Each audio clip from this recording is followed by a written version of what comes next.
Hey everyone, if you're getting execution errors in n8n and your workflow keeps failing, don't worry. This guide will walk you through how to fix it step by step. So let's get started. First, identify which node is causing the error. Open the execution view and look for the red error icon, then click on it to see the exact issue. This helps you understand where the problem is happening.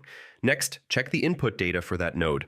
Sometimes missing fields or incorrect formatting can cause execution errors, so make sure all required data is present and structured correctly. Now verify your credentials. If the node connects to an API or external service, make sure your API keys, tokens, or login details are correct and still valid.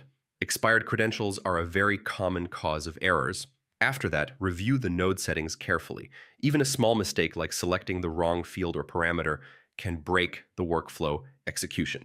If the error is still not clear, check the logs. Logs can provide more detailed information about what went wrong and help you pinpoint the issue faster. Finally, restart n8n. Stop the service completely, then start it again.